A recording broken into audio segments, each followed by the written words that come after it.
Hello and welcome to the first video of this 6-video series for the Talent Pathways module. Today we will begin by talking about early and late specialisation. When we talk about talent development, we often imagine children being identified early and shaped into future stars. But before diving into whether early or late specialisation is best, it's vital to ask what talent even means. According to Simonson, 1999, talent is any innate capacity that enables an individual to display a performance in a domain that requires special skills and training. This definition raises an important question. If talent is partly innate, is extreme early specialisation necessary or even healthy? To explore this, let's begin with one of the most extreme cases of early specialisation ever recorded. Bryce Bites, the Belgian toddler signed by FC Raging Boksburg at just 20 months old. Coaches praised his incredible ball control even though he could not even say the word ball. This example forces us to ask, if Bryce is being channeled into football before he even understands language, is this truly talent development, or is it exploitation or even abuse?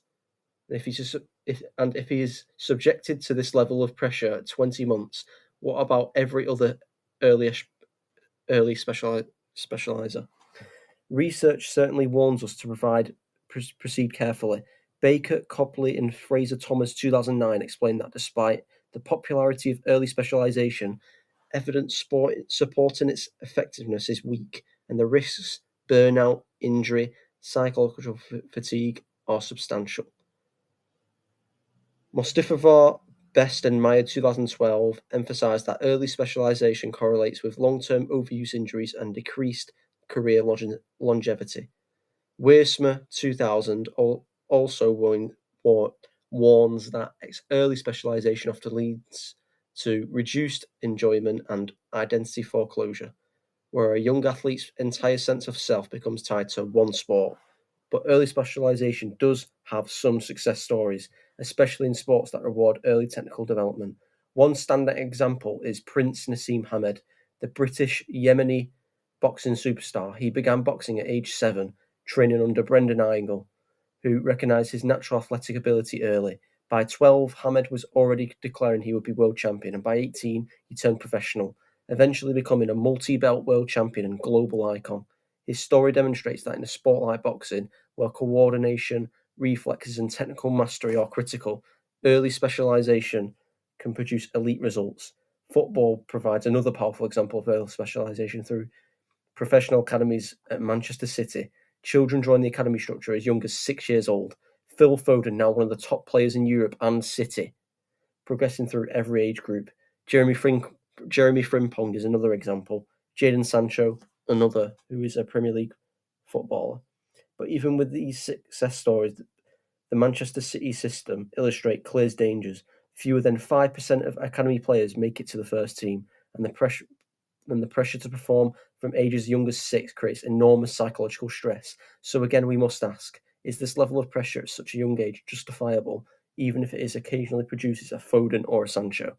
This brings us to the alternative, late specialisation, supported strongly by research. Côté, Lidor, and Hackfort 2009 argue that a sampling period where children experiment with multiple sports leads to greater long-term participation, enjoyment, and ultimately better elite outcomes.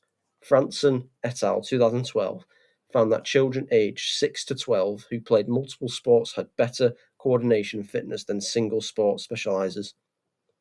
Beninteso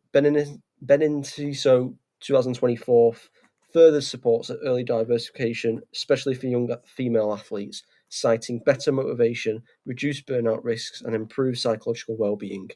Rojas, Valverde, and colleagues conclude that athletes should diversify early, specialising only one neuromuscular and psychomotor maturity are fully developed. To protect long-term health and performance, Rojas, Valverde et al. 2024.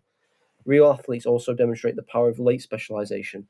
Cyril Gane, who didn't enter MMA until his mid-20s yet became the UFC interim heavyweight champion through his exceptional movement, coordination, and athletic base, all built through diverse sport experiences in life, such as basketball, which we'll talk about in the next video.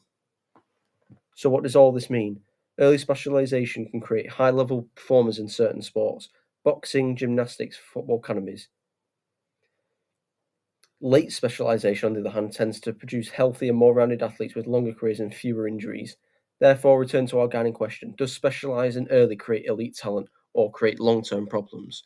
This evidence suggests that while early specialisation can succeed in selective cases like Prince Nassim or Phil Foden, the safer and often more effective long-term route is late specialisation, supported by the rich, varied early sport experiences. Thank you for watching. Please watch the next video, talent transfer, which should be above.